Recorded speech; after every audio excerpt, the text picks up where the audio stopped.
So here we go. আসসালামু আলাইকুম, কেমন আছেন সবাই? আশা করি আপনারা সকলেই অনেক ভালো আছেন, সুস্থ আছেন এবং রাইট নাও শুনছেন ভৌতিক দুনিয়া এক্স্যাক্টলি। এবং ভৌতিক দুনিয়ার 471তম এপিসোডে আপনাদের সবাইকে স্বাগত করছি এবং আমন্ত্রণ জানাচ্ছি আজকের এই পুরো এপিসোডটি উপভোগ করার জন্য। কারণ আজকের এই এপিসোডটি বেশ ইন্টারেস্টিং হতে চলেছে এবং একই সাথে খুবই দুর্দান্ত হতে চলেছে। কেন বললাম? কারণ আজকে কিন্তু থাকছে আপনাদের সকলের পছন্দের এবং আমার পছন্দের নামটা না বললেই নয়, সামিদ হাসান অর্থাৎ ভৌতিক দুনিয়ার অফিসিয়াল স্টোরি টেলার এবং ভৌতিকতার অফিসিয়াল স্টোরি টেলার সামিদ হাসানের বনশী হুজুরের ঘটনা মাজারের জিন। আমরা কিন্তু গত পর্বে যে ঘটনাটা শুনেছিলাম সেই ঘটনার পরে কিন্তু আজকের এপিসোড আমরা শুনছি, অর্থাৎ মাজারের জিনের আগে আমরা একটা ঘটনা শুনেছিলাম মুন্সি হুজুরের, সেটাও কিন্তু বেশ ভয়ঙ্কর ডার্ক ছিল এবং আজকের এপিসোডও খুবই সাসপেন্সে ভরা এবং একই সাথে খুবই রহস্যময় এবং ভ্যারি ভ্যারি ক্রিপি একটা স্টোরি আজকে আপনাদের সামনে তুলে ধরতে চলেছি। আশা করছি আজকের পুরো এপিসোড আপনারা শুনবেন, এনজয় করবেন এবং অবশ্যই কমেন্ট করে জানাবেন যে কেমন হয়েছে পুরো এপিসোড। এবং আমার বিশ্বাস যে আপনাদের কাছে অসম্ভব ভালো লাগবে, কারণ আমি দেখেছি এবং শুনেছি পুরো এপিসোডটা এবং আমার কাছে কিন্তু প্রচণ্ড পরিমাণে ভালো লেগেছে। বিকজ পুরো স্টোরিতে অনেকগুলো টুইস্টেড মোমেন্ট ছিল, অনেক বেশি সাসপেন্স ছিল অ্যান্ড আমার কাছে এই ধরনের ঘটনা খুবই বেশি প্রাধান্য পায়। আপনাদেরকে বলবো এরকম সাইকোলজিক্যাল প্লাস ডার্ক স্টোরি লিখবেন, শুধু একই রকম ঘটনা না হয়ে একটু ইন্টারেস্টিং ঘটনা লেখার চেষ্টা করবেন। আমি চাই ভৌতিক দুনিয়ায় কিছু ভালো স্টোরি আসুক, সে আগের মতো স্টোরি না এসে একটু ডিফারেন্ট স্টোরি আসুক। আলহামদুলিল্লাহ সেরকম স্টোরি আসছে। শুধু জিনের সাথে জিনের মারামারি না দিয়ে কিছু ইন্টারেস্টিং করা যায় কিনা চেষ্টা করবেন আপনারা। এনিওয়েজ, আমি এখন যেটা করব সেটা হচ্ছে দেরি না করে আমরা চলে যাব আজকের এপিসোডে। যাওয়ার আগে প্রতিবারের মতো বলবো আপনারাও চাইলে কিন্তু ঘটনা পাঠাতে পারেন। ঘটনা পাঠানোর দুটি ওয়ে আছে, এটা ইমেল আর চলবে স্যাব। ভৌতিক দুনিয়ায় ঘটনা পাঠানোর ইমেল আইডিটা হচ্ছে ভৌতিকদুনিয়া@gmail.com, BHOUTIKDUNIA@gmail.com অ্যান্ড হোয়াটসঅ্যাপ নাম্বারটা হচ্ছে 01400930111। অবশ্যই আমাদের স্ক্রলিংয়ে কিন্তু আপনারা দেখতে পাচ্ছেন এক্স্যাক্টলি, এবং স্ক্রলিংয়ে কিন্তু পুরো ইমেল আইডিটাও দেওয়া আছে, সব কিছু দেওয়া আছে। আপনারা সেখান থেকে কালেক্ট করে আমাদেরকে ঘটনা পাঠিয়ে দেবেন। That's it. আমি কথা বাড়াবো না, আমরা সরাসরি চলে যাই আজকের এপিসোডে। আশা করছি আজকের স্টোরিটা অনেক ভালো লাগবে। আপনারা অবশ্যই অনেক কমেন্ট করবেন, সামিদ হাসান ভাইকে অনুপ্রেরণা দেবেন এবং আপনাদেরকে হাত জোর করে রিকোয়েস্ট করবো যারা শুনছেন তারা শুধু শুনবেন না, সাবস্ক্রাইব করে ফেলবেন প্লিজ। বিকজ আর মাত্র 17,000 সাবস্ক্রাইবার হলেই কিন্তু আমরা 1 লক্ষ সাবস্ক্রাইবারে চলে আসবো। আমি চাই খুব দ্রুত সেই 1 লক্ষ সাবস্ক্রাইবার মাইল ফলকটা আমরা পার করে ফেলি। সো এই হলো বিষয়, আর দেরি করবো না, চলে যাচ্ছি সরাসরি ঘটনায়।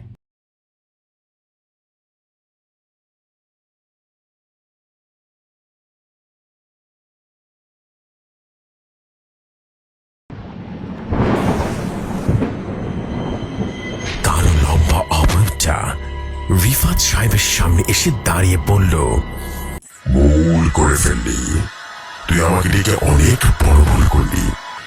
আমি মৃত ছিলাম, ভালোই ছিলাম, জাগিয়ে দিলি। রিফাত সাহেব থর থর করে কাঁপছে, ভয়ে তার শরীরের সমস্ত লোম দাঁড়িয়ে গেল। তিনি লক্ষ্য করলেন ধীরে ধীরে অবয়বটা আরো দানবীয় আকার ধারণ করলো আর খুব দ্রুত এসে রিফাত সাহেবের শরীরে প্রবেশ করে বলে উঠল, ভৌতিক দুনিয়া।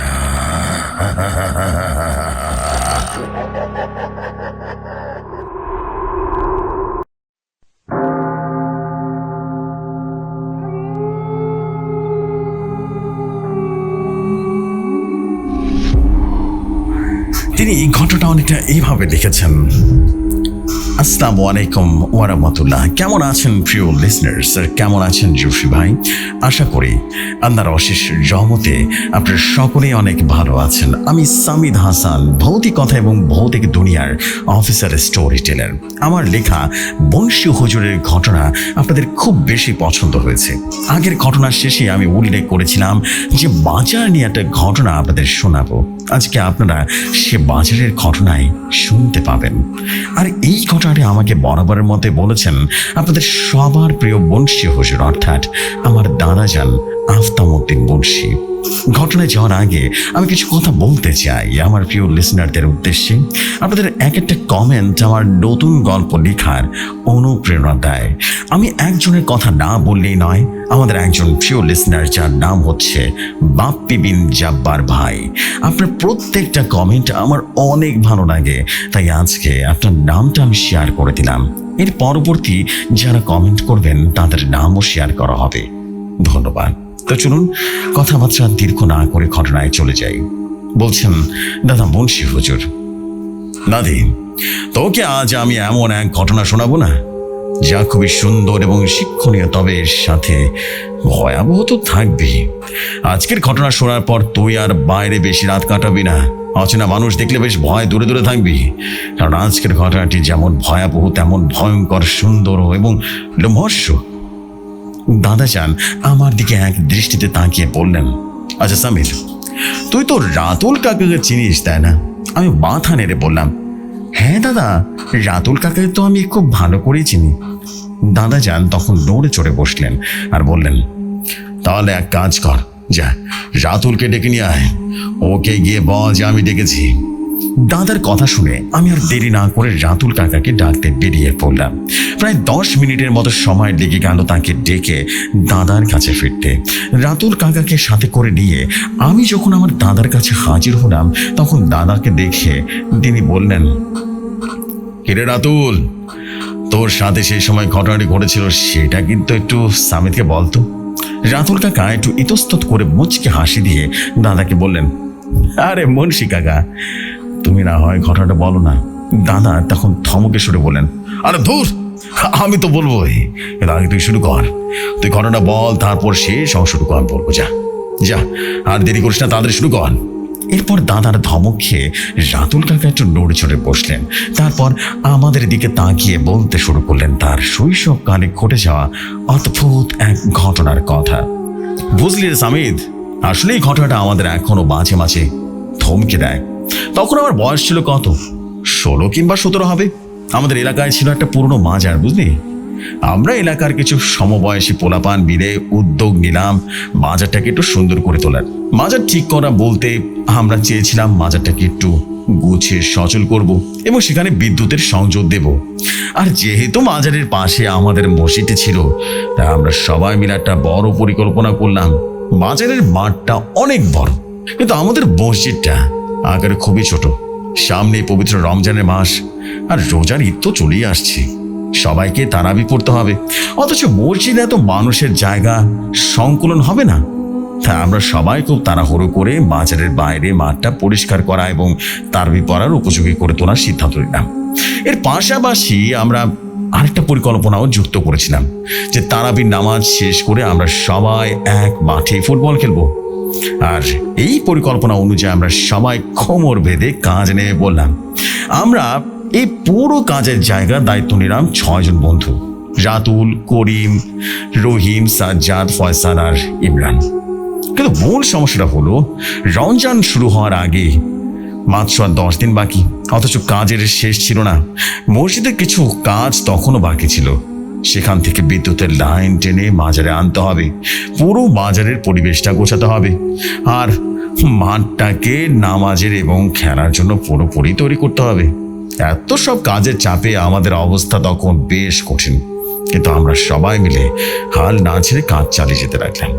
এভাবে আমরা মোটামুটি 6 বন্ধু, রাতুল, করিম, রহিম, সাজ্জাদ, ফয়সাল ও ইমরান এবং এলাকার কিছু মানুষের ঐকান্তিক প্রচেষ্টায় প্রায় সব কাজ গুছিয়ে নিয়ে দিন রাত এক করে রমজান শুরুর ঠিক 10 দিনের মাথায় আমরা পুরো মাজার এবং মসজিদের পুরো পরিবেশটা সম্পূর্ণ প্রস্তুত করে ফেলি। মাজার গোছানো, মসজিদের জায়গা পরিষ্কার করা, বড় মাঠ তৈরি করা এবং তারাবির জন্য পর্যাপ্ত আলো ব্যবস্থা করার সব কাজ আল্লাহর রহমতে ঠিকঠাক সম্পূর্ণ করে গেলাম। অবশেষে চলে এলো সেই মাহেন্দ্রক্ষণ, যেদিন আমরা সবাই তারাবি পড়ার জন্য একত্রিত হলাম।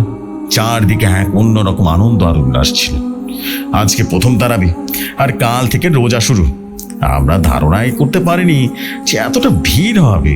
তারাবির নামাজের সময় মসজিদে এত মানুষ হয়েছিল যে আমাদের ধারণার চেয়ে অনেক বেশি লোক সঙ্গম ঘটেছিল সেখানে, এবং সেখানে অনেক অচেনা মানুষ এসেছিলেন। যারা হয়তোবা দূর দূরান্ত থেকে তারাবি পড়তে এসেছিলেন। আমরা যদি বাজারের মাঠটাও তারাবি পড়ার জন্য পরিষ্কার করে প্রস্তুত না করতাম, তবে এত সহজে একসঙ্গে তারাবি পড়ার কোনোভাবেই সম্ভব হতো না। নামাজের আগে খুব সুন্দর এবং শান্তভাবে সবাই মসজিদের ভেতরে এবং বাইরে জায়গা করে নিলেন। মসজিদের ভেতরে ছোট্ট একটা জায়গায় আমি এবং আমার বন্ধু রহিম একসঙ্গে গিয়ে বসি, আর আমার বাকি 4 বন্ধু করিম, সাজ্জাদ, ফয়সাল এবং ইমরান বাইরের পরিষ্কার করা মাঠে সারি করে রীতিমতো বসে তারাবির জন্য প্রস্তুতি নেয়। মসজিদের ভেতরে হালকা আলো, চারদিকে পবিত্র, শান্ত এবং এক পরিবেশ।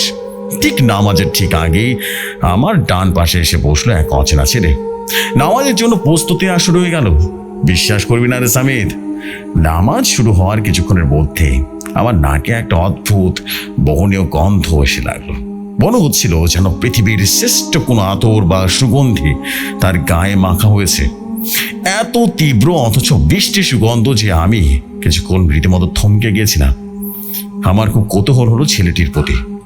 নামাজ শেষ হওয়ার পর আমি তাকে জিজ্ঞেস করলাম, ভাইয়া তোমার বাড়ি কোথায়? কিন্তু ছেলেটি কোনো উত্তর দিল না। এরপর তারাবির নামাজ শেষ হলো। নামাজের পর আমরা খুব ইচ্ছা ছিল ছেলেটির সাথে আরো কিছুক্ষণ কথা বলার, কারণ সুগন্ধিটার রহস্য আমাকে খুব ভাবিয়েছিল। কিন্তু যখন আমি এদিক ওদিক তাকিয়ে খুঁজলাম, তখন আর সেই ছেলেকে পাওয়া গেল না। যেন চোখের পলকে কোথা যেন বেরিয়ে গেল। সবাই যার যার মতো করে তারাবি শেষ করে বাড়ির দিকে রওনা হলো। আমি আর আমার বন্ধুটা তখন মাঠের দিকে হাঁটা শুরু করলাম। মসজিদের ভিতরে ভিড় থাকার কারণে আমার বের হতে একটু দেরি হয়েছিল, তাই বন্ধুরা মাঠে আগে গিয়ে আমার জন্য অপেক্ষা করছিল। আজকের দিনটা আর একটা বড় আকর্ষণ ছিল আমাদের ফুটবল ম্যাচ। আমাদের এলাকায় পোলাপান আর পাশের এলাকার পোলাপান মিলে আমরা 2টো দল তৈরি করেছিলাম। সিদ্ধান্ত হলো মোট 5টি ম্যাচ অনুষ্ঠিত হবে এবং যারা বিজয় হবে তারা এই লিগের চ্যাম্পিয়ন হবে।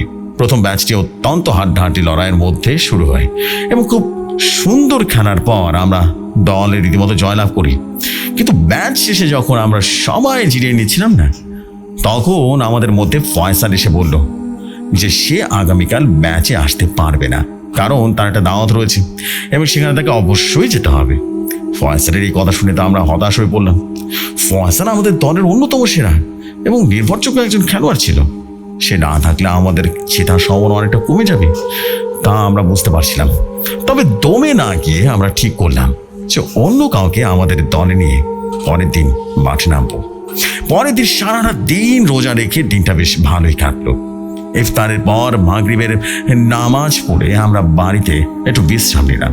এরপর তারাবির জন্য প্রস্তুতি নিয়ে আমরা সবাই আবার মসজিদের উদ্দেশ্যে রওনা হলাম। আজ তারাবির পরে আমাদের দ্বিতীয় ফুটবল ম্যাচটা অনুষ্ঠিত হওয়ার কথা ছিল।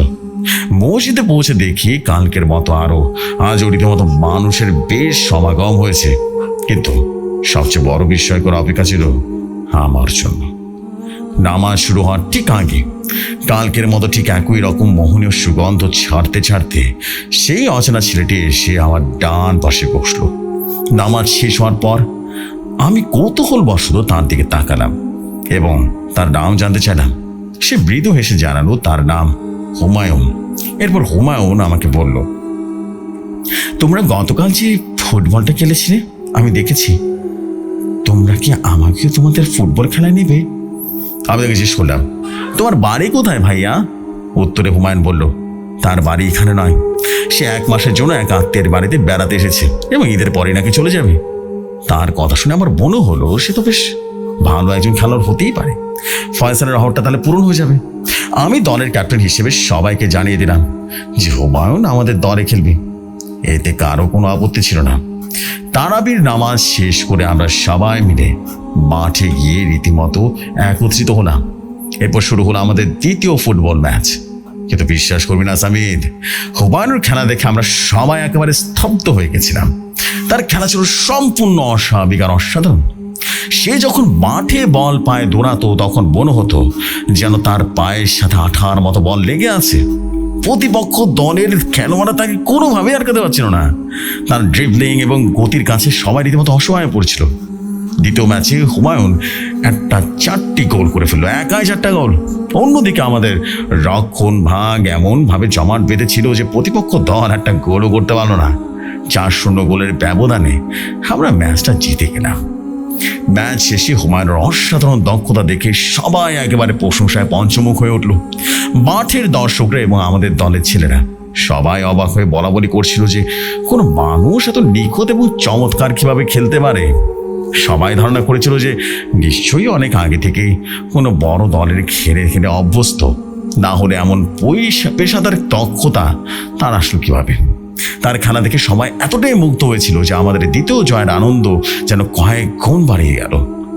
ম্যাচ জেতার 4 দিনের দিন, তখন অভাবনীয় আনন্দের জোয়ার। সবাই একেবারে আনন্দে আত্মহারা। কেউ হুমায়ুনের কাঁধে হাত দিয়ে উচ্ছ্বাস প্রকাশ করছে, আবার কেউ তার অসাধারণ খেলার প্রশংসা করছে। কিন্তু এরই মধ্যে আমার চোখটা হুমায়ুনের দিকে চলে গেল। সবাই যখন গোল উদযাপনে ব্যস্ত, তখন হুমায়ুন সবার দিকে একটু আড়ালে সরে গেল। আমি লক্ষ্য করলাম সে বাজারের পেছনে সরু পথটি ধরে হাঁটতে শুরু করেছে। দৃশ্যটা আমাকে একটু অদ্ভুত ধন্দে ফেলে দিল। বাজারের ওই পেছনের দিকটায় কোনো সাধারণ রাস্তা বা অন্য কোথাও যাওয়ার কোনো পথ নেই। ওটা মূলত বাজারের ঘেরাও করা দেয়াল আর পেছনের অংশ, একটা নির্জন এলাকা। হুমায়ুন যদি তার কোনো আত্মীয়ের বাড়িতে যায়, তাকে অবশ্যই বাজারের সামনে দিয়ে যে রাস্তাটা আছে না, মূল পথটি ব্যবহার করতে হবে। কিন্তু সে যেভাবে বাজারের পেছনের সাইডে অদৃশ্য হয়ে গেল, তাতে মনে হচ্ছিল বাজারের সে ভেতরেই থাকে। হুমায়ুনের হাঁটার ধরন ছিল বেশ রহস্যময়, বুঝলি? কোনো তাড়াহুড়া ছিল না, খুব শান্ত এবং ধীর পায়ে সে নির্জন অন্ধকারের সাথে বেরিয়ে গেল। আমার মনে একটা খটকা লাগলো। আমি তাকে ডাকবো বলেও কেন যেন ডাকতে পারলাম না। হুমায়ুনের ওইভাবে চলে যাওয়ার পর দৃশ্যটা আমাকে বেশ থমকে দিয়েছিল। মাঝারি পেছনের ওই পথ দিয়ে কোনো সাধারণ মানুষের বাড়ি যাওয়ার প্রশ্নই আসে না। কিন্তু সামিদ সেই মুহূর্তে ম্যাচ জেতার অভাবনীয় আনন্দ আর উচ্ছ্বাসের কারণে বিষয়টা তেমন গুরুত্ব পায়নি। আমরা বন্ধুরা সবাই মিলে তখন জয় জয় একেবারে আত্মহারা। দ্বিতীয় ম্যাচের জয়ের খুশিতে রীতিমতো হুমায়ুনের এই অদ্ভুত প্রস্থান সাময়িকের জন্য এড়িয়ে গেলাম এবং আমাদের জয়ের প্রতিটা পুরোপুরি মুহূর্তটা উপভোগ করতে ব্যস্ত হয়ে পড়লাম। এর পরের দিন আমরা তারাবির আগে তৃতীয় ফুটবল ম্যাচটা খেলতে নামলাম। হুমায়ুন তো আমাদের সাথেই ছিল। বিশ্বাস করবি না সামিদ, আজকের ম্যাচে হুমায়ুন দুর্দান্ত খেললো এবং একা 2টো গোল করেছে। তার অসাধারণ খেলার জোরে আমরা ম্যাচটা আবারও জিতে যাই এবং ম্যাচ জেতার পর অবশ্য আমাদের বিপরীত টিমের ছেলেরা তর্কে জড়িয়ে পড়ে। তারা বলে যে এইভাবে মাত্র 3টি ম্যাচ জিততে হবে না, খেলা হবে মোট 8টি ম্যাচ এবং যারা 4টিতে জিতবে তারাই হবে আসল চ্যাম্পিয়ন। যেহেতু আমরা 3টি ম্যাচ জিতে গেছি, তাই চ্যাম্পিয়ন হতে হলে আমাদের আরও একটি ম্যাচ খেলতে হবে। তাদের এই তর্কে আমরা খুব একটা ঝামেলা জড়ায়নি, কারণ আমাদের দলে হুমায়ুনের মতো তাগড়া খেলোয়াড় ছিল। আমরা জানতাম শেষ ম্যাচটিও আমরা জিতবো। তবে সামিদ, সেদিন তারাবির নামাজের সময় মসজিদের ভিতরে এক অদ্ভুত অস্বাভাবিক ঘটনা ঘটে যায়। নামাজ শুরু হওয়ার কিছুক্ষণ পরে হঠাৎ করে মনে হলো চারপাশের তাপমাত্রা কেমন যেন কমে গেল। একটা হিম শীতল হাওয়া যেন বয়ে গেল, আর তার সাথে বাতাসে আগের দিনের চেয়ে অনেক তীব্র সুগন্ধ ভেসে এলো, যা আমাদের দম আটকে দেওয়ার মতো অবস্থা তৈরি করেছিল। নামাজ শেষ হওয়ার পর মসজিদে ইমাম সাহেব হুজুর একটু অন্যমনস্ক হয়ে গেলেন এবং সবাইকে একটু বসতে বললেন। তিনি আমাদের দিকে তাকিয়ে কিছুটা চিন্তিত বোধ করলেন এবং বললেন, আজকের নামাজ আমি খুব অস্বাভাবিক একটা বিষয় অনুভব করেছি। মনে হচ্ছিল একটা নির্দিষ্ট সারিতে খুব ভারী ও ভিন্ন কিছু উপস্থিত আছে, যা এখানকার সাধারণ বাতাসকে ভারী করে দিয়েছিল। আপনারা কি কিছু খেয়াল করেছেন? ইমাম সাহেবের এই কথা শুনে আমাদের সবার গায়ে কাঁটা দিয়ে উঠলো, কিন্তু আমরা ভয় এবং বিস্ময়ে কোনো কথা না বলে চুপচাপ করে থাকলাম। যাও, হুজুরের এই অদ্ভুত কথার বিষয়টির চেয়ে আমাদের আগামীকালের 4র্থ ম্যাচের উত্তেজনা অনেক বেশি ছিল, তাই আমরা ওই সব নিয়ে বেশি কথা না ভেবে ম্যাচের দিকেই মন দিলাম। এর পরের দিনটা ছিল শুক্রবার। জুম্মার নামাজের পর থেকে চারিদিকে আলাদা আমেজ। বিকেলে হঠাৎ দেখলাম আমাদের সে বন্ধু ফয়সাল ফিরে এসেছে, যে দাওয়াত থাকার কারণে আগের ম্যাচে আসতে পারেনি। সে আমাদের অনেক পুরনো বন্ধু, সবসময় একসঙ্গে চলাফেরা করি, তাই চাইলেও তাকে আর আগের মতো গুরুত্বপূর্ণ সে ম্যাচটিতে বাইরে রাখা যায় না। কিন্তু সমস্যাটা হলো, তাকে খেলাতে গেলে তো দলের খেলোয়াড়ের সংখ্যা নিয়ে হিসাব মিলে না। আমাদের আরেক বন্ধু এসে আমাকে বলল, কিরে রাতুল, ফয়সাল তো আজ ফিরে এসেছে, তাহলে কি আজকে হুমায়ুনকে বাদ দিতে হবে নাকি? এছাড়া তো আর কোনো উপায় দেখতেছি না। আমি বললাম, দাঁড়াও দেখি ভেবে কি করা যায়। সন্ধ্যায় আমরা তারাবির নামাজ পড়ে রীতিমতো মসজিদে গেলাম। নামাজ শুরু করার ঠিক আগে হুমায়ুন আমার পাশে এসে বসলো, ফিসফিস করে বলল, শোনো রাতুল, আজকে আমার কিছু বন্ধু এসেছে আমার ফুটবল খেলা দেখতে। তারাও আজকে আমাদের সাথে মাঠে যাবে খেলা দেখতে। তার কথা শুনে আমি রীতিমতো দুই বিপদে পড়ে গেলাম। একদিকে ফয়সাল আমার পুরনো বন্ধু যে নিজে খেলতে চাইছে, অন্যদিকে হুমায়ুন যার খেলা দেখার জন্য তার বন্ধুরা আসছে। যদি হুমায়ুনকে বাদ দিই তবে সেও তার বন্ধুরা কষ্ট পাবে, আর যদি ফয়সালকে বাদ দিই তবে আমাদের পুরনো বন্ধুটার মনে আঘাত লাগবে। বিষয়টি বেশ চিন্তিত হয়ে গেলাম। সব কিছু গভীরভাবে চিন্তার পর আমি একটা সিদ্ধান্ত নিলাম। আমি বললাম, চলো আগে মাঠে যাই, তারপর সেখানে সিদ্ধান্ত নেওয়া যাবে। মাঠে যাওয়ার পর আমি দলের সবাইকে ডাক দিলাম। হুমায়ুন ফয়সাল দুজনেই সেখানে উপস্থিত হলো। দলের সবাই যখন দেখলো যে হুমায়ুনও আছে আর ফয়সালও খেলতে এসেছে, তখন তারা অবাক হয়ে বলল, কিরে, তাহলে তাহলে তো দলে খেলোয়াড় একজন বেশি হয়ে যাচ্ছে। আমি পরিস্থিতি সামাল দিলাম আর হাসিমুখে বললাম, তোমাদের চিন্তার কোনো কারণ নেই, আজকে আসলে শরীরটা আমার ভালো লাগছে না, আমি একটু অসুস্থ বোধ করছি, তাই আজকে আমি খেলবো না, শুধু তোদের খেলাটা বাইরে থেকে দেখবো। আমার এই সিদ্ধান্তে সবাই খুব অবাক হয়ে গেল। তো ফয়সাল এবং হুমায়ুন সহ দলের সবাই আমার এই উদারতা এবং আত্মত্যাগে গভীর কৃতজ্ঞতা প্রকাশ করলো। দলের সবাই অত্যন্ত খুশি হলো যে কাউকে বাদ পড়তে হলো না এবং আমাদের সেরা কম্বিনেশন নিয়ে খেলতে কোনো বাধা রইল না। বুঝলি রে সামিদ, সেদিন যদি ফয়সালকে খেলানোর জন্য ম্যাচ খেলা থেকে বিরত না থাকতাম না, তবে হুমায়ুনের এই আসল রূপ ও তার পেছনের রহস্য কখনো আমার চোখেই পড়তো না। শুক্রবার তারাবির নামাজ পর ম্যাচটি শুরু হলো। আমি সাইড লাইনে বসে খুব মনোযোগ দিয়ে খেলা দেখতে লাগলাম, আর তখনই আমার চোখে পড়লো এক অবিশ্বাস এবং অবাস্তব একটা দৃশ্য। হুমায়ুন যখন বল পাচ্ছে মনে হচ্ছে চোখের পলকের সে মাঠের এক প্রান্ত থেকে আরেক প্রান্তে চলে যাচ্ছে। এটা কোনো মানুষের পক্ষে সম্ভব নয়। 1 সেকেন্ডের মধ্যে একটা কোণা থেকে সেই কোণা রীতিমতো ভৌতিক গতিতে সে বল নিয়ে এগিয়ে যাচ্ছে। আমাদের ডিফেন্স এবং প্রতিপক্ষের খেলোয়াড়রা তারা ছুঁতেও পারছে না। সবচেয়ে অদ্ভুত এবং গা কাঁপানো বিষয় হলো, মাঠের ভিতরে যারা খেলছিল সারা রীতিমতো সেটা আমাদের দল হোক বা প্রতিপক্ষ, তারা কেউ অস্বাভাবিকতার গতি টের পাচ্ছে না। তারা একদম স্বাভাবিকভাবে খেলছে, যেন হুমায়ুনের এই অতি প্রাকৃতিক গতি তাদের কাছে খুবই সাধারণ কিছু। তাদের দেখে মনে হচ্ছিল তারা যেন কোনো এক গভীর সম্মোহনের মাঝে আচ্ছন্ন হয়ে আছে। আর তখনই আমার মাথায় পশুরা ঘুরপাক খেল। হুমায়ুন সে আসলে কি? ওর মাঝে অবিশ্বাস্য গতি এলো কিভাবে? পৃথিবীর কোনো রক্ত মাংসের মানুষ তো এভাবে খেলতে পারে না। ঠিক তখনই আমার মনে পড়ল হুমায়ুন সেই কথাটা যা সে নামাজের আগে আমাকে বলেছিল। আজকে তার বন্ধুরা খেলা দেখতে আসবে। কৌতূহল বশত এবং সন্ধ্যের বসে আমি মাঠের ডান সাইডে সে বড় গাছটার নিচে তাকালাম, আর যা দেখলাম তাতে আমার গায়ের লোম দাঁড়িয়ে গেল, শরীর অবশ হয়ে এলো। গাছের অনেক উপরে, একদম উপরে অতি সরু এবং দুর্বল একটা ডাল রয়েছে। সে চিকন ডালের উপরে বসে আছে 3 জন অদ্ভুত চেহারার মানুষ, অথচ ডালটা এতটাই পাতলা ওই ছোট্ট পাখি বসলে হয়তো বা ডালটা মর করে ভেঙে নিচে পড়ে যেত। কিন্তু তারা 3 জন অনায়াসেই সেখানে বসে আছে। তাদের মুখগুলো ছিল মারাত্মক রকমের ফ্যাকাশে। তারা আমাদের দিকে তাকিয়ে কেমন যেন মিটমিট করে হাসছিল। তাদের হাসিটা ছিল এতটা ভয়ঙ্কর, আমার যে তুই বলছিলাম আমার গায়ের লোম দাঁড়িয়ে যাচ্ছে বারবার। সবচেয়ে ভয়ানক বিষয় ছিল তাদের চোখগুলো। রাতের অন্ধকারে তাদের চোখ ঝলঝল করছিল। সেগুলোর রং ছিল গাঢ় নীল। আর তাদের তাকানোর পর আমার বুঝতে বাকি রইল না এরা কোনোভাবেই রক্ত মাংসের মানুষ হতেই পারে না, এরা অন্য জগতের কিছু। এই দৃশ্য দেখার পর আমার পুরো শরীর ঘামতে শুরু করলো। একটা অচেনা বা চাপা আতঙ্ক আমাকে এমন ভাবে গ্রাস করলো যে আমি চিৎকার করেও কিছু করতে পারছিলাম না। আমার গলা দিয়ে যেন আওয়াজ বেরোচ্ছিল না। আমি শুধু পাথরের মূর্তির মতো দাঁড়িয়ে তাদের এই অবস্থা দেখছিলাম। হুমায়ুন যে মানুষ নয় তার চূড়ান্ত প্রমাণ আমার চোখের সামনে ভেসে উঠেছিল। সে ভয় এতটাই আচ্ছন্ন করে ফেলেছিল আমাকে যে আমি যেন মূর্তির মতো দাঁড়িয়েছিলাম। আমার গা শিউরে উঠে এখনো ভাবলে। এরপরে ভয়ঙ্কর এবং অবিশ্বাস্য দৃশ্যগুলো দেখে আমার আর সেখানে দাঁড়ানোর মতো অবস্থা ছিল না। পুরো শরীর কাঁপছিল।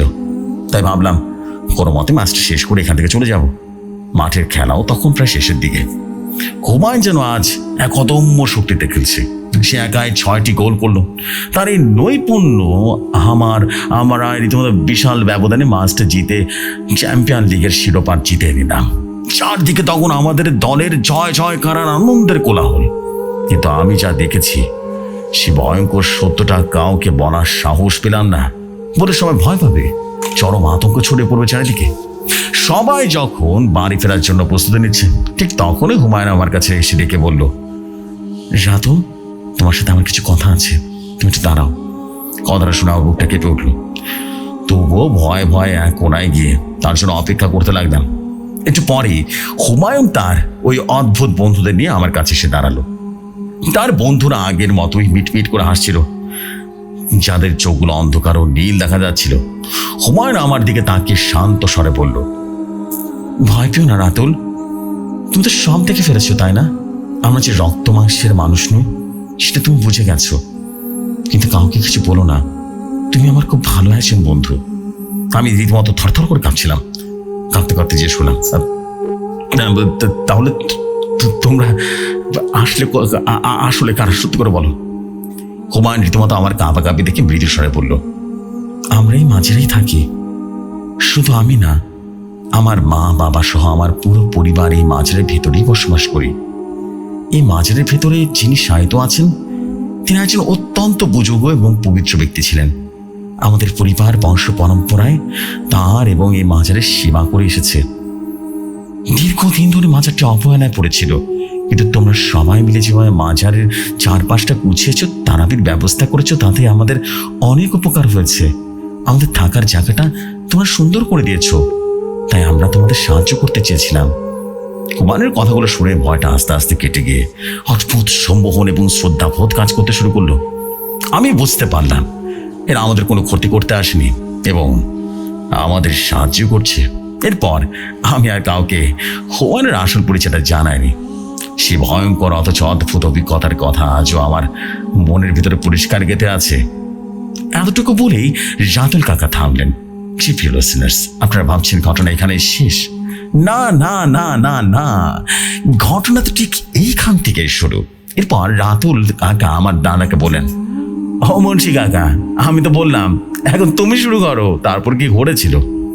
তখন আমার দাদা আফতাবউদ্দিন মুন্সি অর্থাৎ মুন্সি হুজুর বলতে শুরু করলেন। এরপর মূলত কি করেছিল, আর এখান থেকে শুরু হয় ভয়ঙ্কর এক ঘটনা। শোনো জামিদ, রাতুলের ফুটবল টুর্নামেন্ট শেষ হওয়ার পর একটা অদ্ভুত পরিবর্তন দেখা গেল। রাতুল আর আগের মতো বন্ধুদের সাথে নিয়মিত তারাবি পড়তে বসতে আসতো না।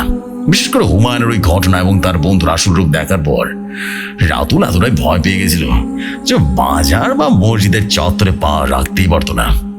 তার ভেতরে একটা চাপা আতঙ্ক কাজ করছে। বললে তারাবি পড়তে না যাওয়ার কারণে মসজিদে তাদের ওই আগের মতো কত বা মর্যাদাটাও আস্তে আস্তে কমে গেল। এভাবে রমজানের প্রায় 15টা রোজা পার হয়ে গেল। তখন চলছিল রোজা আর ইবাদতের দিনগুলো। হঠাৎ একদিন ভোর রাতে গ্রামে এক মর্মান্তিক অদ্ভুত ঘটনা ঘটলো। গ্রামের এক লোককে তার বাড়ির পাশে একটা বিশাল তাল গাছে ফাঁসিতে ঝুলন্ত অবস্থা পাওয়া গেল। কিন্তু মানুষের চোখে এবং মুখে একটাই কথা ঘুরপাক করছিল, লোকটিকে আসলে আত্মহত্যা করেছে। কারণ দৃশ্যটি দেখে মোটেও মনে হচ্ছিল না সে ইচ্ছাকৃতভাবে নিজের শেষ করেছে। দেখে মনে হইতেছিল যেন কেউ তাকে জোর করে অলৌকিক কোনো একটা উপায় উঁচুতে ঝুলিয়ে দিয়েছে। আমি তখন দাদাকে জিজ্ঞেস করলাম, আচ্ছা দাদা, মানুষের কেন এমন মনে হয়েছিল বলুন তো? দীর্ঘ নিঃশ্বাস ফেলে দাদা বলতে শুরু করলেন, আর স্বামী তুই নিজে ভাব, কেউ যদি আর অত উঁচুতে তাল গাছের মাথায় গিয়ে ফাঁসি নেয়, এটা কি আদৌ সম্ভব? তাল গাছটা ছিল অত্যন্ত উঁচু আর খাড়া, সেখানে কোনো ডালপালাও ছিল না। আরে বড় তাল গাছে সে কিভাবে গেল, কিভাবে গলায় দড়ি নিল, এসব আর মাথায় কিছু ঢুকে না। তাই আমি তখন বলছিলাম এটা কোনো স্বাভাবিক মানুষের কাজ হইতে পারে না। কেউ তাকে ইচ্ছাকৃতভাবে গলায় দড়ি দিয়া ঝুলে দিচ্ছে অবশ্যই। দাদার এই কথা শুনে আমার কৌতূহল আরো বেড়ে গেল। আমি দাদাকে জিজ্ঞেস করলাম, তাহলে দাদা, এই তাল গাছের ফাঁসি আর মাজারের এই ঘটনার সম্পর্কে কি বলুন তো? আপনার ধারণা কি এর পেছনে কি তাদের কোনো হাত ছিল? আমার কথা শুনে দাদা যেন আমাকে কিছুটা কঠিন ধাওয়াতে বলেন, আগে পুরো ঘটনা শোন, তারপরে কথা বলবি, ঠিক আছে? দাদার এমন কঠিন ধমক পেয়ে আমি যেন চুপ করে গেলাম। ভয় ভয় দাদাকে আবারও ঘটনা বলাতে শুরু করলাম। দাদা গম্ভীর কণ্ঠে বলতে শুরু করলেন, এই মৃত্যু নিয়ে আমার মনে তীব্র সন্দেহ জাগলো। আমি বুঝতে পারছিলাম এটা কোনো সাধারণ আতঙ্ক নয়। আমি আর দেরি না করে আমার কিছু বিশ্বস্ত মুমিন জিনকে স্মরণ করলাম। কিছুক্ষণের মধ্যেই তারা উপস্থিত হলো। দুজন মুমিন জিন হাজির হলো। আমি তাদের এই মৃত ব্যক্তির সম্পর্কে বিস্তারিত তথ্য এনে দিয়ে তাদের অনুরোধ করলাম। তারা বলল, ঠিক আছে, আমরা আধা ঘন্টার মধ্যে ফিরে আসছি। এই বলে মুহূর্তের ভিতরে অদৃশ্য হয়ে গেল। ঠিক আধা ঘন্টা পরে সে তারা দাঁড়ালো এবং গা কাঁপানো রহস্যময় এক তথ্য দিল, যা শুনে আমার গায়ের লোম দাঁড়িয়ে গেল। ওই দুই মুমিন জিন আমাকে বলতে শুরু করলো, বংশী, তোমার ধারণা একদম ঠিক। তার মৃত্যু সাধারণ কোনো আত্মহত্যা বা ফাঁসি ছিল না। তাকে খুন করা হয়েছে আর তাকে হত্যা করেছে এই মাজারেরই কিছু জিন। আমি তো শুনে রীতিমতো হতভম্ব হয়ে গেলাম। আমি বললাম, কি বলিস এসব? তারা তো ভালো জিনিস হিসেবে পরিচিত, তারা এভাবে কাউকে হত্যা করতে পারে নাকি? তখন সে মুমিন জিন আমাকে শান্ত কণ্ঠে বুঝিয়ে দিল আর বলল, বংশী, পুরো ঘটনাটা শোনো। ওই বাজারের জিনগুলো শুধু লোকটাকে মারেনি। ওই লোকটার নাম ছিল রফিক। সে ছিল অত্যন্ত চতুর এবং লোভী প্রকৃতির এক লোক। তোমার ভাইপো রাতুল এবং তার বন্ধুরা যখন হুমায়ুনের ঘটনার পর ভয় বাজারের আশেপাশে আসা বন্ধ করে দেয়, ঠিক তখন রফিকের সুযোগটি কাজে লাগায়। মাজারের লকার অনেক দিনের জমানো টাকা ছিল, যা মানুষের হাতিয়ায় এবং দান হিসেবে দিত। সে টাকা চুরি করবার মতলব আটে সে। কিছুদিন আগে তারাবির নামাজ চলাকালীন সুযোগ বুঝে সে বাজারের লকার ভেঙে সব টাকা চুরি করে নিয়ে যায়। এই পবিত্র স্থানে এমন ধৃষ্টতা দেখানোর ফলে বাজারের অভিভাবক জিনরা তাকে শাস্তি দেয়। মুমিন জিন আরো বিস্তারিত জানিয়ে বলল যে তার কিভাবে তথ্য সংগ্রহ করেছে। জিনদের এই অশরীরী ক্ষমতা রয়েছে, যার মাধ্যমে তারা রাতের প্রতিটি ঘটনার দৃশ্য এবং স্মৃতি চোখের সামনে দেখতে পায়। তারা তদন্ত করে চালিয়ে দেখছে। রফিক যখন বাজারের তালা ভেঙে টাকা চুরি করছিল, তখন বাজারের ভেতরে শক্তিশালী জিনরা তাকে হাতে নাতে ধরে ফেলে। এরপর অদৃশ্য অতি প্রাকৃত শক্তি দিয়ে তারা রফিককে শূন্যে ভাসিয়ে তোলে। তার গলায় দড়ি পরিয়ে বাড়িটির পাশে বিশাল তাল গাছের একদম মাথায় নিয়ে ঝুলিয়ে দেয়, যার ফলে সে মাটিতে পা না রেখে মুহূর্তের মধ্যে দম বন্ধ হয়ে মারা যায়। জিনরা আমাকে আরো সতর্ক করে দিয়ে বলেছিল, বংশী, ঘটনা কিন্তু এখানেই থেমে থাকবে না। এই বাজারের ভিতরে যে জিনগুলো থাকে সেগুলো কোনো সাধারণ জিন নয়। তারা খুব শক্তিশালী এবং উগ্র প্রকৃতির। বাজারে কোনো অসম্মান বা পবিত্রতায় আঘাত তারা কোনো অবস্থায় মেনে নেবে না। এই কথাগুলো বলে সে দুজন জিন চলে যায়। এরপর থেকে বাজার ও মাঠের আশেপাশে শুরু হলো একের পর এক রহস্যময় ঘটনা। যদিও এই মাজারের জিনরা মূলত ভালো এবং সুরক্ষাকারী হিসেবে পরিচিত ছিল, কিন্তু রফিকের চুরির ঘটনার পর তারা চরম উগ্রবাদী হয়ে যায়। তারা প্রতিশোধ দেওয়ার প্রস্তুতি হতে থাকে, নজর রাখতে শুরু করে।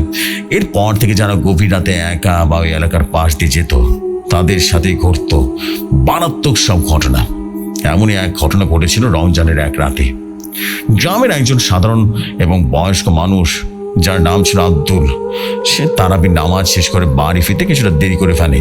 ওই সময় বাড়ির পৌঁছানোর জন্য আব্দুল শর্টকাট রাস্তা হিসেবে মাজারের পাশের রাস্তাটি বেছে নেয়, কারণ সে ভেবেছিল এতে সময় হয়তো কম লাগবে এবং সে দ্রুত বাড়ি পৌঁছাতে পারবে। সেদিন রাত তখন প্রায় 1:30 কিংবা 2 বাজে। চারদিকে পিন পতন নীরবতা।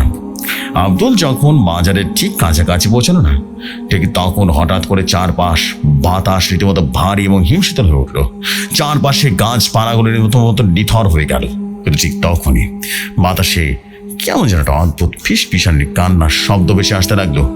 বাজারের সামনে ঝিমিয়ে থাকা হলুদ বাতিটি হঠাৎ করে দপ দপ করে নিভে গেল। চারপাশে অন্ধকার ঢেকে গেল। আব্দুল তখন থমকে দাঁড়ালো, দ্রুত পা চালিয়ে বাজারে গিয়ে রীতিমতো যেতে চাইলো, কিন্তু ঠিক তখনই তার চোখের সামনে ঘটল এক গা কাঁপানো ঘটনা। হঠাৎ বাজারের চাতারের ঠিক থেকে রীতিমতো ভেসে এক বিশাল অস্পষ্ট ছায়া।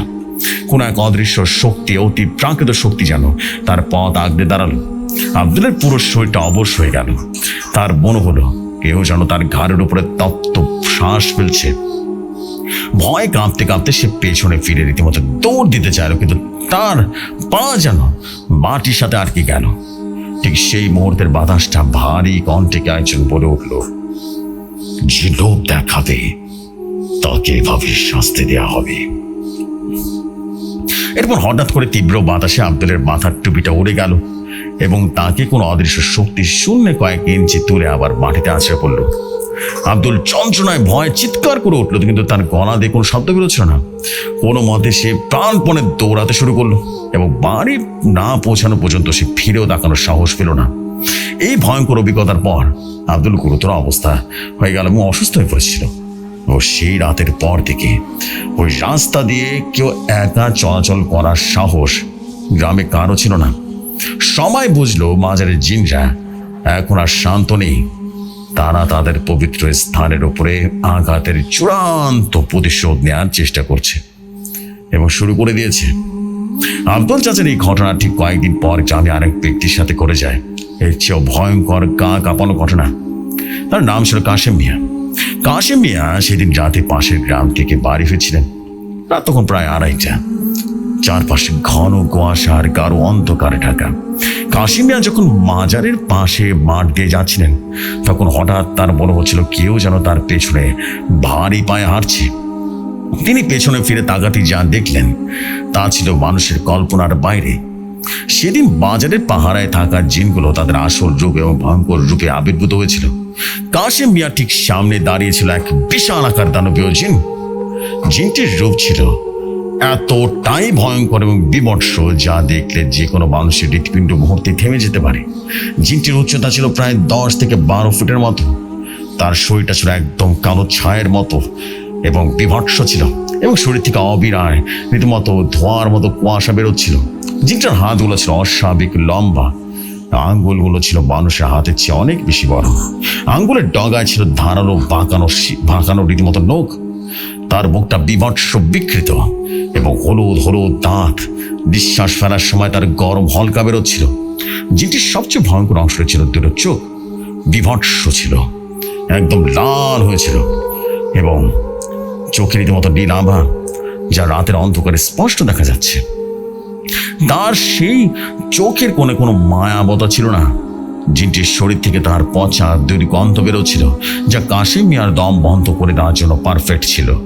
জিনটি যখন কাশেম মিয়ার ঠিক সামনে এসে দাঁড়ালো না, তখন তার পা থেকে মাথা পর্যন্ত বরফের মতো ঠান্ডা ঘাম নেমে এলো।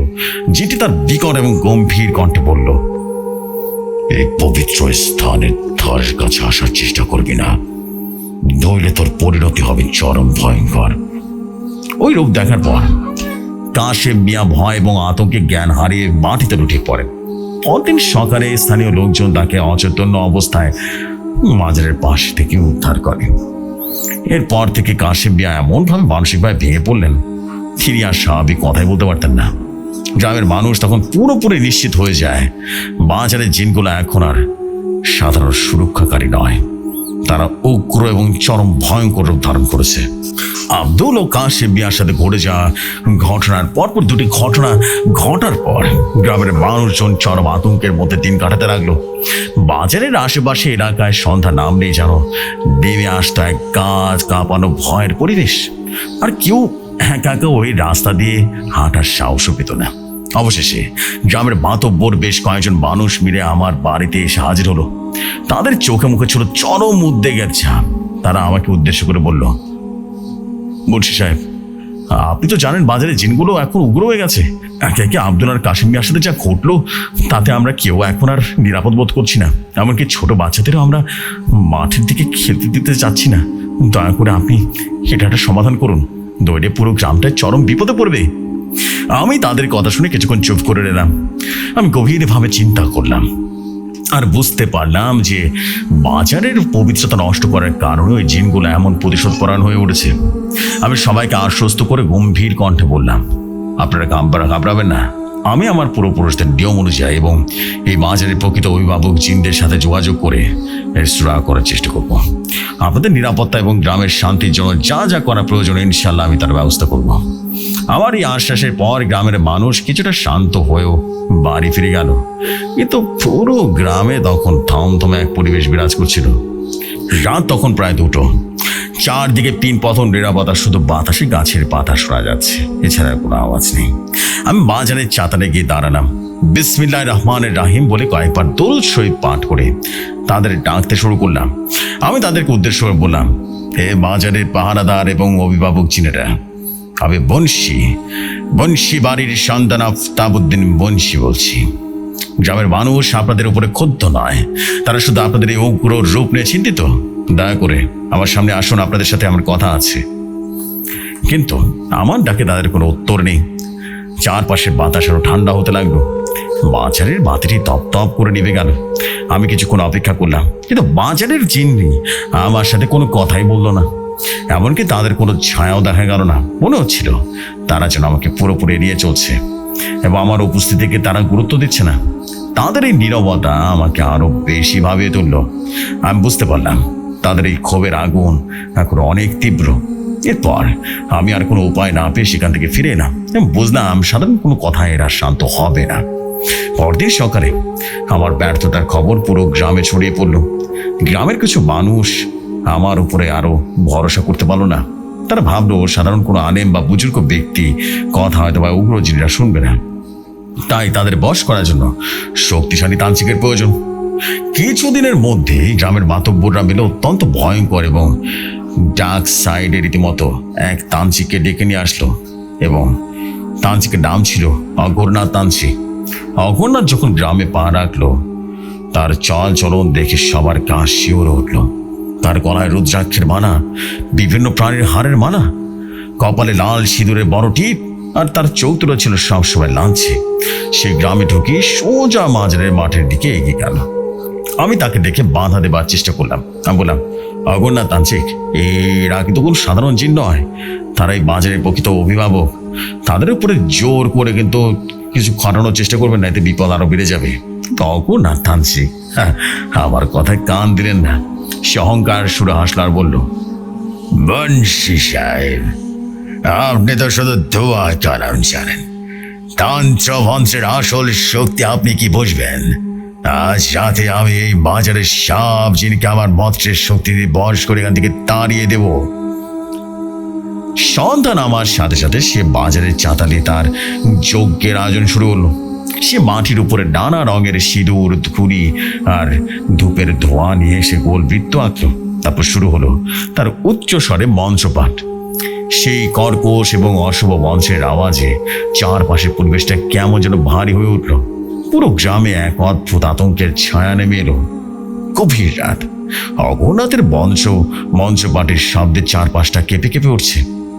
হঠাৎ করে বাজারের চারপাশ ভারী হয়ে উঠল, হিমশীতল হয়ে উঠল। চারদিকে সব আলো যেন নিভে গেল। ঠিক তখনই মাজারের ভেতর থেকে বেরিয়ে এলো হুমায়ুনের বাবা, মা এবং অন্যান্য জিন। তাদের রূপ ছিল অবর্ণনীয়, মারাত্মক, ভয়ঙ্কর, মারাত্মক। তাদের উচ্চতা ছিল 20 ফিট লম্বা।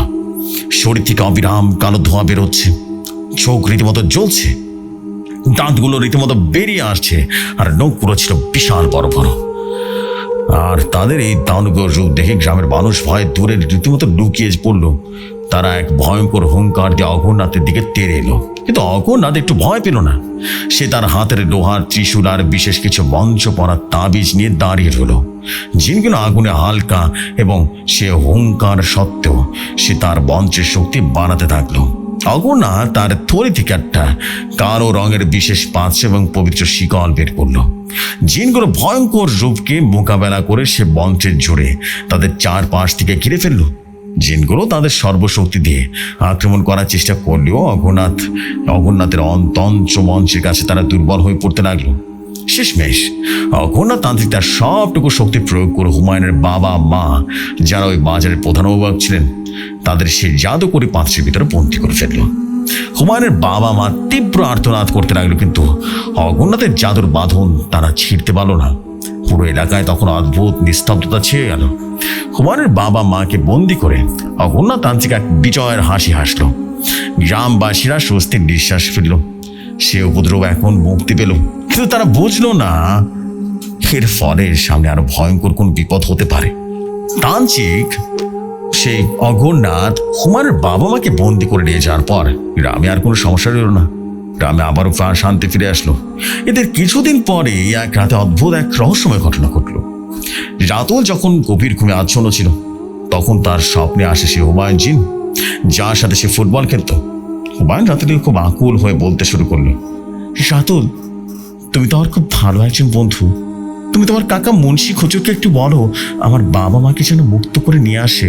গ্রামে যে দুর্ঘটনাগুলো ঘটেছে, যারা মারা গেছে বা আহত হয়েছে, তার জন্য আমার বাবা মা তাই নয়, এখানে অন্য আরেকটা খারাপ জিনিসও অপকর্ম করছে। আমার বাবা মা অনেক ভালো জিন, তারা কারো কোনো ক্ষতি চায়নি।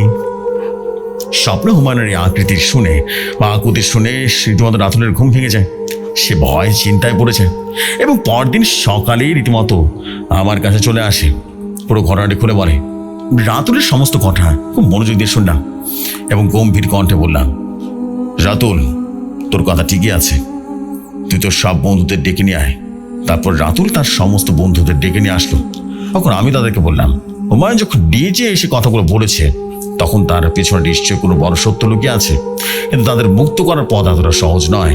তাদের মুক্ত করতে হলে আগে আমাদের ওই আসল অপরাধী অর্থাৎ সেই খারাপ জিনটাকে ধরতে হবে। সে যত অপকর্ম করেছে। আমি রাতুলকে আরো বুঝিয়ে বললাম, তোরা এই তান্ত্রিকের অগরনাথকে যা কথা বলছিস না, সে কিন্তু কোনো ভালো মানুষ নয়। সে একজন অত্যন্ত ধূর্ত স্বার্থ হাসিল করার জন্য এসেছিল। সে তার বশ করে খারাপ খারাপ কাজে ব্যবহার করতে চায় জিনগুলোকে। আমি সে জিনের পরিচয় দিয়ে বললাম, সে খারাপ জিনটি আর কেউ নয়, সে ওর এই ফ্রিদ প্রজাতির এক ভয়ঙ্কর জিন। এরা মূলত অন্ধকারের শক্তির সাথে যুক্ত থাকে। এরা মানুষের লোভ, ঈর্ষা এবং খারাপকে রীতিমতো চিন্তা করে এবং খুব সহজে নিজেদের আয়ত্ত নিয়ে আসতে পারে। আমি আরো বিস্তারিত জানিয়ে বললাম যে এই ইফরিতের জিনটি রফিকের লোভের সুযোগ নিয়েছিল। সে রফিকের মাথায় টাকার লোভ ঢুকিয়ে বাজারের ডকারে ভাঙার সাহস ঢুকিয়েছিল। এরপর সে নিজে আড়াল থেকে বাজারের ভালো জিনদের উপরে দোষ চাপানোর জন্য রফিককে তাল গাছের সাথে রীতিমতো ঝুলিয়ে দেন। অগরনাথ তান্ত্রিক আসলে এটা জানে না যে সে একটা মারাত্মক ফাঁদে পা দিয়েছে। ওই ইফরিত জিনটি এখন পুরো গ্রামের উপর নজর রাখছে এবং সুযোগের অপেক্ষায় আছে। আমার এই কথাগুলো শুনে রাতুল এবং তার বন্ধুরা বেশ শিউরে ওঠে। তারা বুঝতে পারলো বিপদ এখনো কাটেনি, বরং আরো ভয়ঙ্কর বিপদ আসতে চলেছে। তো যাই হোক, আমি বুঝতে পারছিলাম এই কাজ আমার একার পক্ষে সম্ভব ছিল না। তাই আমি সিদ্ধান্ত নিলাম গ্রামের সবচেয়ে বিশ্বস্ত এবং আধ্যাত্মিক শক্তিশালী ব্যক্তির সাহায্য নেওয়া। তিনি হলেন মাজারের পাশে অবস্থিত ছোট্ট একটা মসজিদের ইমাম সাহেব। মসজিদের ইমাম সাহেবের নাম ছিল মাওলানা রিয়াজউদ্দিন। তিনি ছিলেন অত্যন্ত ধার্মিক, জ্ঞানী এবং কোরআন হাদিসের জানে অত্যন্ত পারদর্শী একজন মানুষ। বাজারের সাথে লাগোয়া যে মসজিদটি গ্রামের সবাই তারাবি এবং 5 ওয়াক্ত নামাজ পড়তো না, তিনি ছিলেন সেই মসজিদেরই ইমাম। তার সুমধুর কণ্ঠে কোরআন তেলাওয়াত এবং আধ্যাত্মিক শক্তির কারণে গ্রামের মানুষ তাকে অত্যন্ত শ্রদ্ধা করত। আমি একদিন সন্ধ্যার পর ইমাম সাহেবের সাথে গোপনে দেখা করলাম এবং বাজারের সমস্ত ঘটনা করে বললাম এবং স্বপ্নের কথা করে বললাম। ইমাম সাহেব সবকিছু শুনে অত্যন্ত চিন্তিত হয়ে পড়লেন। কিন্তু তিনি আমাকে আশ্বস্ত করলেন যে এই অন্যায়ের বিরুদ্ধে লড়াই তিনি পূর্ণাঙ্গ সহযোগিতা করবেন। পরিকল্পনা অনুযায়ী অমাবস্যার এক গভীর রাতে আমরা দুজনেই বাজারের বোল চাতালের সামনে এসে দাঁড়ালাম। রাত তখন 2:30। চারপাশে ঘন অন্ধকার এবং বাতাসও যেন থমথমে হয়ে গেছে। ইমাম সাহেব তার জায়নামাজ বিছিয়ে মাজারের প্রবেশদ্বারের সামনে বসলেন এবং আমি আমার তসবিরা নিয়ে জিকির করতে বিশ্বাস দোয়া কালাম পড়তে শুরু করলাম। কিছুক্ষণের মধ্যেই চারপাশে তাপমাত্রা অস্বাভাবিকভাবে কমে গেল, কেমন যেন ঠান্ডা হয়ে গেল। হঠাৎ করে মাজারের ভেতরে অন্ধকার থেকে বেরিয়ে এলো ভয়ঙ্কর ইফরিত জিন। তার রূপটি ছিল মানুষের কল্পনারও বাইরে এক বিভীষিকা। তার উচ্চতা ছিল প্রায় 15-20 ফিট হবে। ভয়ঙ্কর সে দানবীয় রূপ। তার দুপাশে তার মাথার দুপাশে দুটো বড় বড় শিং, আর তার মুখ থেকে বের হচ্ছিল বিষাক্ত কালো ধোঁয়া। তবে তার হাঁটার পর পুরো মাটি রীতিমতো কেঁপে কেঁপে উঠছিল। বাজারের চারপাশে গাছগুলো রীতিমতো তীব্র বাতাসে নড়ে উঠল। ইফরিত জিনটি কান ফাটানো এক হুঙ্কার দিয়ে বলল, তোরা সামান্য মানুষ, তোদের এত বড় সাহস যে আমার মুখোমুখি হওয়ার চেষ্টা করছিস। আজকে তোদের এমন শাস্তি দেব যে 7 পুরুষ মনে রাখবে। কিন্তু আমি আর ইমাম সাহেব একটু ভয় পেলাম না। ইমাম সাহেব তার সুমধুর এবং শক্তিশালী কণ্ঠে পবিত্র কোরআনের আয়াত, বিশেষ করে আয়াতুল কুরসি, সূরা জিন, বিভিন্ন সুরক্ষামূলক দোয়া উচ্চ স্বরে তেলাওয়াত করতে শুরু করলেন। ইমাম সাহেবের তেলাওয়াতের সাথে সাথে 4-5টা অদ্ভুতভাবে সোনালি আলোয় একেবারে তৈরি হয়ে গেল। আর সে আলোর তেজ দেখে ইফরিত জিনটি যন্ত্রণায় কুঁকড়ে গেল, কারণ পবিত্র কোরআনের বাণীর কাছে সব জিন দুর্বল হয়ে যায়। ঠিক তখনই আমি আমার আধ্যাত্মিক শক্তি প্রয়োগ করলাম। এক বিশেষ পবিত্র তেলের প্রদীপ জ্বালিয়ে চাতালের উপরে 4 কোণায় রেখে দিলাম। এরপর আমরা দুজন মিলে সুরক্ষা বলয় তৈরি করলাম। ইফরিত জিনটি তার সমস্ত শক্তি দিয়ে সে বলয় ভাঙার চেষ্টা করলো, আর সে জ্বলন্ত ডোক দিয়ে আঘাত আনলো। কিন্তু আলোর প্রাচীরের কারণে সে কোনোভাবে ভেতরে ঢুকতে পারছিল না। জিনটির মুখ দিয়ে তখন আগুন আর ধোঁয়ার কুণ্ডুলি বেরোচ্ছিল, এবং তার আর্তনাদ এবং হুঙ্কারে পুরো গ্রাম রীতিমতো কেঁপে ওঠার মতো অবস্থা হলো। লড়াইটা বেশ কিছুক্ষণ চলার পর যখন ইফরিত জিন ক্লান্ত হয়ে পড়ল না, তার শক্তি অনেকটাই কমে গেল, তখন আমি আর ইমাম সাহেব শেষ কোরআনের আয়াতটা পড়লাম এবং তাওয়ার উপর নকশা করা বিশেষ পাত্রের উপরে ইশারা করলাম, আর সেই পাত্রটি মাটিতে স্থাপন করলাম। এরপর আমরা দুজন একসাথে আধ্যাত্মিক শক্তি প্রয়োগ করলাম। পুরো অন্ধকার পরিবেশটা মুহূর্তে সাদা হয়ে গেল। ইফরিত জিনটি তখন চিৎকার করে উঠলো আর বলল, না, আমাকে ছেড়ে দাও। কিন্তু তার সে অনুরোধ আর কোনো কাজে আসলো না। একটা অদৃশ্য প্রবল টানের মাধ্যমে ইফরিত জিনটা তাওয়ার পাত্রের ভেতরে টেনে নেওয়া হলো। পাত্রের ভেতরে ঢোকার সাথে সাথে আমি পাত্রটির মুখটা জাদু করে এবং পবিত্র একটা দোয়া করে সিলমোহর দিয়ে শক্ত করে বন্ধন করে ফেললাম। ইমাম সাহেব তার উপরে রীতিমতো পবিত্র পানি ছিটিয়ে দিলেন এবং সে ভয়ঙ্কর ইফরিত জিনটি পুরোপুরি বন্দী হয়ে গেল। চারপাশের পরিবেশটাও হালকা হয়ে গেল। আমি এবং ইমাম সাহেব আল্লাহর শুকরিয়া আদায় করলাম এবং বুঝলাম ভয়ঙ্কর জিনটিকে বন্দি করার পরে এবার অগরনাথ তান্ত্রিকের হাত থেকে হুমায়ুনের বাবা মাকে মুক্তি করার একটা পথ অনেকটা সহজ হয়ে গেছে। ইফরিত জিনটি বন্দি করার পর আমি আর মাওলানা রিয়াজউদ্দিন ইমাম সাহেব এক মুহূর্ত সময় নষ্ট করলাম না, কারণ আমরা ভালো করে জানতাম এখন সময় অনেক দ্রুত ঘনিয়ে আসছে এবং অগরনাথ তান্ত্রিকের আস্তানায় বন্দি আছে ভালো দুটো জিন। আমরা দুজন মিলে খুব ভোরে অগরনাথ তান্ত্রিকের বাঁশঝাড়ের পাশে পরিত্যক্ত একটা জনশীর্ণ একটা বাড়ির সামনে গেলাম। ভয়ঙ্কর ছিল সে বাড়ি। জায়গাটা এতটাই অন্ধকার এবং ভেতরে ছিল যে দিনের বেলাতেও সেখানে সূর্যের আলো পোষাতো না। চারদিকে কেমন যেন পচা দুর্গন্ধ। আমি আর ইমাম সাহেব যখন আস্তানার কাঠের জীর্ণ শীর্ণ দরজা খুলে ভেতরে প্রবেশ করলাম, তখন পুরো পরিবেশটা যেন হঠাৎ থমকে গেছে। আস্তানার ভেতরে ঢোকার সাথে সাথে তাদের আমার নাক মুখ দিয়ে রীতিমতো পোড়া রক্ত বেরিয়ে আসতে লাগলো। ঘরের মেঝেতে ছড়ানো ছিল বিভিন্ন প্রাণীর কঙ্কাল, মাথার খুলি এবং লাল রঙের আলপনা। অগরনাথ তখন বিশাল মানুষের কঙ্কালের উপর বসে বসে চোখ বন্ধ করে ধ্যান করছিল। আমাদের উপস্থিতি টের পেয়ে আস্তে আস্তে সে তার চোখ খুলল এবং চোখে এক ভয়ঙ্কর কুৎসিত হাসি। মুন্সি সাহেব, আবার কি মনে করে আমার আস্তানায়? আমি তো মাজারের উপদ্রব শেষ করে দিয়েছি, এখন আবার কি সমস্যা? অগরনাথ খুব তাচ্ছিলের সুরে কথাটা বলল। তার গলার স্বর এতটাই কর্কশ ছিল, কি বলবো আর। আমি গম্ভীর কণ্ঠে বললাম, অগরনাথ, আমরা এখানে কোনো ঝগড়া করতে আসিনি, বুঝতে পেরেছেন? আপনি যাদের বন্দি করে রেখেছেন তারা কোনো খারাপ জিন নয়। হুমায়ুনের বাবা মা এই প্রকৃত অভিভাবক এই মাজারের, তারা অনেক ভালো এবং সুরক্ষাকারী জিন। তাদের ছেড়ে দিন। ইমাম সাহেব ধার্মিক এবং ব্যক্তিদের সাথে মিলিয়ে যোগ করলেন, মানুষের উপকার করার পরিবর্তে আপনি নির্দোষ জিনদেরকে বন্দি করছেন, এটা তো অন্যায়। এমন অন্ধকার শক্তি দিয়ে মানুষকে বশ করা এবং ভালো জিনদেরকে কষ্ট দেওয়ার পরিণাম খুব খারাপ হবে। এখন আপনি তাদের মুক্ত করে দিন, না হলে আল্লাহর গজব নাজির হবে। অগরনাথ রেগে ফেটে বলল। সে তার হাতের ডোহাটি ত্রিশূল মাটিতে এক জোড়া ঠুকে দিয়ে বলল, আমাকে জ্ঞান দেন না, আমি তন্ত্রমন্ত্রের সাহায্যে তাদের নিজের আয়ত্তে এনেছি। তারা এখন আমার গোলাম, আমি তাদের ছাড়বো না। দেখি কার কত বড় সাহস আমার এই আস্তানা থেকে এই জিনকে ছাড়িয়ে নিয়ে যায়। পরিস্থিতি তখন ক্রমশ নিয়ন্ত্রণে বাইরে চলে যাচ্ছিল। তান্ত্রিকের চোখ দুটো রাগে ক্ষোভে ফেটে পড়ছিল। তার আস্তানার চারিপাশে কেমন যেন ভারী হয়ে গেল, গরম হয়ে গেল। চারদিকে আলো নিভে যেতে লাগলো। অদৃশ্য কোনো শক্তি যেন আস্তানাকে ঘিরে ফেললো।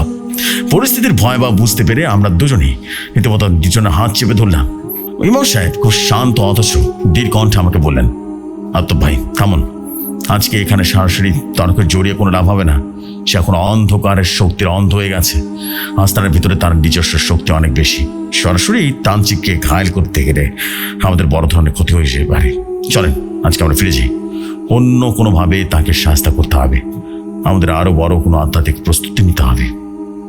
আমি আর ইমাম সাহেব বুঝতে পারলাম ঘটনাটা, এবং আমরা দুজনেই শেষবারের মতো গভীর এক দৃষ্টিপাত করে সেখান থেকে ফিরে আসার সিদ্ধান্ত নিলাম। তবে যখন আমরা আস্তানা থেকে ফিরে আসার জন্য পা বাড়ালাম, তখনই শুরু হলো এক ভয়ঙ্কর অবর্ণনীয় ঘটনা। অঘোরনাথ তান্ত্রিক বুঝে গিয়েছিল যে আমরা ফিরে যেতে আর চাইছি না। সে তার জাদুর থলি থেকে ধোঁয়া বের করে উচ্চস্বরে বিভৎস এক মঞ্চ করতে লাগলো। মুহূর্তের মধ্যে আস্তানাটা পরিবেশটা কেমন যেন বদলে গেল। হঠাৎ দিনের বেলাতে আকাশ কালো হয়ে গেল, চারপাশের রাতের মতো অন্ধকার হয়ে গেল। এমন এক ঘন কুয়াশা নেমে এলো যে 2 হাত দূরের জিনিসও দেখা যাচ্ছিল না। মাটির নিচ থেকে কান্নার শব্দ ভেসে আসতে লাগলো। মনে হচ্ছিল হাজারো মানুষের আত্মা একসাথে আর্তনাদ করছে। বাতাসে ভেসে আসতে লাগলো শকুনের ডানা চাপটানোর শব্দ, যা তাদের বান ঝালাপালা করে দিচ্ছিল। তান্ত্রিকের মঞ্চের প্রভাবে আস্তানার চারপাশের গাছে আগুন ধরে গেল, কিন্তু সেই আগুন স্বাভাবিক ছিল না, বরং তা ছিল গভীর নীল রঙের শিখা। সেই শিখা থেকে তীব্র দুর্গন্ধ ছড়াতে লাগলো, যা তাদের দম বন্ধ করে দেওয়ার জন্য উপক্রম করছিল। আমি এবং ইমাম সাহেব দ্রুত এগিয়ে যাচ্ছিলাম, এবং ঠিক সামনে অদৃশ্য দেয়াল তৈরি হয়ে গেল। আমরা কোনোভাবে যেন সেখান থেকে বেরোতে পারছিলাম না। একেবারে আমি আর ইমাম সাহেব কোনো মতে ভয় না পেয়ে আয়াতুল কুরসি পরে বিশেষ মন্ত্র উচ্চারণ করলাম, এবং আমার পরিবেশটা যেন ঠান্ডা হয়ে গেল। তান্ত্রিক কোনো সাধারণ মানুষ ছিল না, সে অনেক বেশি শক্তিশালী। তবে আমরা এটাও বুঝলাম, শক্তিশালী কোনো আধ্যাত্মিক প্রস্তুতি নিয়ে অশুভ শক্তির মোকাবেলা করতে হবে। ভুল করেছি আমরা এসে এখানে। তান্ত্রিক অঘোরনাথ আস্তানায় ঘটে যাওয়া ভয়ঙ্কর হাড় কাঁপানো অভিজ্ঞতার পর আমি আর মাওলানা রিয়াজউদ্দিন মুহূর্তের জন্য শান্তিতে থাকতে পারছিলাম না। আমরা বুঝতে পারছিলাম সাধারণ কোনো উপায় বা তর্কের মাধ্যমে অঘোরনাথের মতো ধূর্ত ব্যক্তিকে সাহায্য করা অসম্ভব। তান্ত্রিকটা শুধু তার কালো জাদুর অধিকারী তা নয়, অনেক উগ্র অন্ধকার চর্চার সাথে সে জড়িত। আমরা দুজন মিলে অত্যন্ত সুদূর প্রসারী, ভয়ঙ্কর অথচ অত্যন্ত শক্তিশালী আধ্যাত্মিক পরিকল্পনার সিদ্ধান্ত নিলাম। পরের দিন সন্ধ্যায় মসজিদের পেছনে ছোট্ট একটা নির্জন কক্ষে আমরা দুজন দীর্ঘ রুদ্রকার বৈঠকে বসলাম। কক্ষের ভেতরে টিম টিম করে জ্বলছিল একটা প্রদীপ। চারপাশে পরিবেশটা ছিল নিস্তব্ধ, যেন কোনো ঝড়ের আগের শান্ত অবস্থা। আমি আফতাবউদ্দিন বনশী আমার তসবিটা হাতে নিয়ে গম্ভীর কণ্ঠে বললাম, মাওলানা সাহেব, অঘোরনাথ যেভাবে হুমায়ুনের বাবা মাকে সন্দেহ করছে, যেভাবে বন্দি করে রেখেছে, তা শুধু একটা অন্যায় নয়, এটা এলাকার আধ্যাত্মিক পরিবেশের উপর বড় আঘাত। এই জিনগুলো যদি এইভাবে তান্ত্রিকের জাদুর পাত্রে বন্দি হয়ে থাকে, তবে গ্রামের উপরে যে কোনো সময় অনেক বড় বিপদ নেমে আসতে পারে। তাই আমাদের উচিত যেভাবে হোক যত দ্রুত সম্ভব এই সমস্যার সমাধান করা, না হলে আমাদের উপর অনেক বড় বিপদ হতে পারে।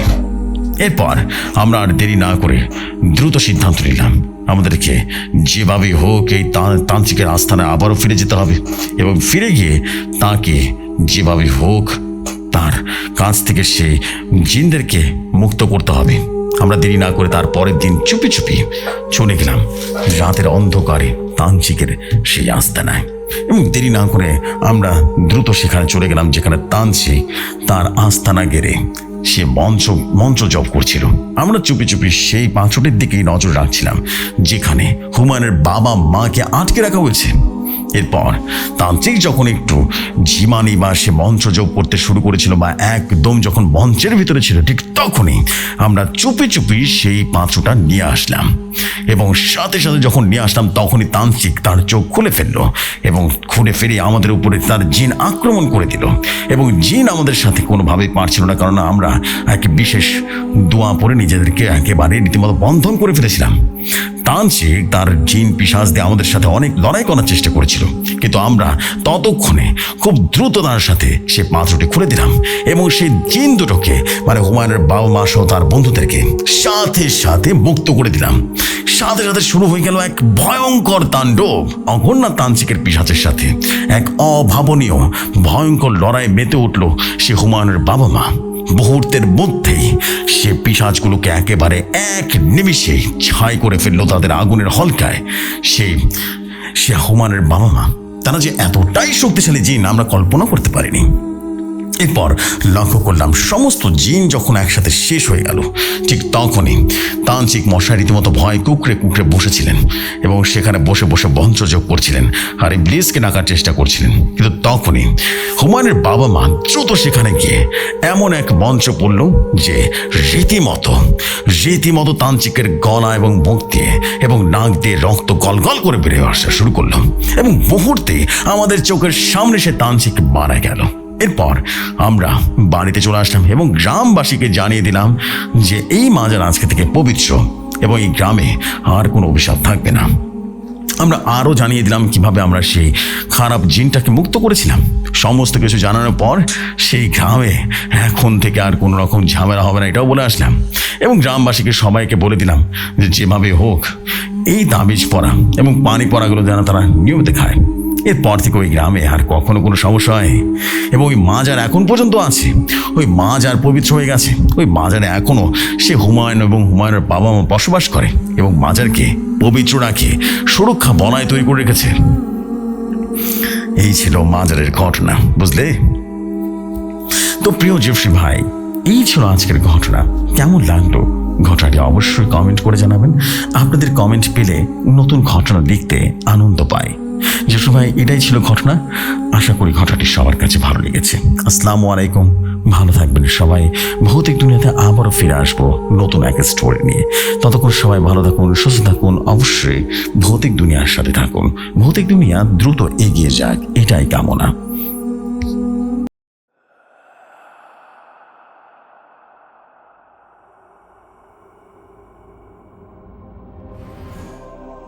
ওয়ালাইকুম আসসালাম সামিদ হাসান ভাই। Thank you very much Samid Hasan, তোমাকে এত সুন্দর একটা ঘটনা আমাকে লিখে পাঠিয়েছো ভাই। আমি খুবই অবাক হয়ে গেছি যে তুমি এত সুন্দর সুন্দর কনসেপ্ট কোথা থেকে পাও এবং তার থেকে বড় কথা হচ্ছে প্রতিটা ঘটনাই জানো এতটাই দুর্দান্ত হচ্ছে। মানে আমি যতক্ষণ পড়ছি ততক্ষণই একটা আলাদা প্রেশার ফিল করছি, আলাদা একটা উত্তেজনা, আলাদা একটা ভাইব পাচ্ছি। মানে আমাদের জায়ান্টের স্টোরিগুলো যখন পড়ি তখন যেরকম একটা ভাইব পাই, একটা এই যে টান টান উত্তেজনা, মানে চরম ছিল ভাই। এক কথায় this is undoubtedly the best story. আমি তোমাকে অনেক ধন্যবাদ এই মাজারের জিনের ঘটনাটা আমার কাছে শেয়ার করার জন্য। আমি আশাবাদী যে সবার কাছে স্টোরিটা অনেক ভালো লেগেছে অ্যান্ড সবার কাছে ভালো লাগলে আমার কষ্ট সার্থক হয়ে যাবে বেসিক্যালি। অনেক অনেক ধন্যবাদ এই অসাধারণ ঘটনার জন্য। তোমার পরবর্তী ঘটনা অপেক্ষায় থাকলাম। আমি বিশ্বাস করি যে তোমার পরবর্তী ঘটনা খুব দ্রুতই আমরা পেয়ে যাব। সো এই হচ্ছে বিষয়। আমি দেরি করব না। আমরা এখন যেটা করতে চাই সেটা হচ্ছে দেরি না করে আমরা আজকের মতো বিদায় নিব। বিদায় নেওয়ার আগে বলতে চাই কেমন লাগছে আমাদের এই প্রোগ্রাম অবশ্যই জানাবেন এবং আগামীকাল আপনাদের জন্য থাকছে একটা স্পেশাল এপিসোড এবং স্পেশাল পডকাস্ট এপিসোড। ভৌতিক দুনিয়ায় প্রথমবারের মতো কোনো পডকাস্ট আয়োজন করছি। আশা করছি সবাই শুনবেন এবং দেখবেন, এনজয় করবেন এবং আপনারাও চাইলে, আপনারা যারা যারা শুনছেন আপনারাও চাইলে কিন্তু আমাদের স্টুডিওতে এসে ঘটনা শেয়ার করতে পারেন। কিন্তু আমরা জানাবো কবে থেকে আমরা স্টুডিওতে গেস্ট অ্যালাউ করব, অবশ্যই আমরা জানাবো এবং আশা করি কালকের এপিসোড শুনলে আপনারা অনেকখানি আইডিয়া পেয়ে যাবেন। সো এই ছিল বিষয়। আমি আর দেরি করবো না, আমরা এখানে বিদায় নিচ্ছি আজকের মতো। আগামীকাল অবশ্যই পডকাস্ট এপিসোড প্রচার হবে এবং এরপর আমাদের একটা স্পেশাল এপিসোড থাকবে। আশা করি অনেক ভালো লাগবে, আপনাদের সময়টা অনেক সুন্দর যাবে। আজকের মতো বিদায় নিচ্ছি। আসসালামু আলাইকুম, শুভরাত্রি সবাইকে।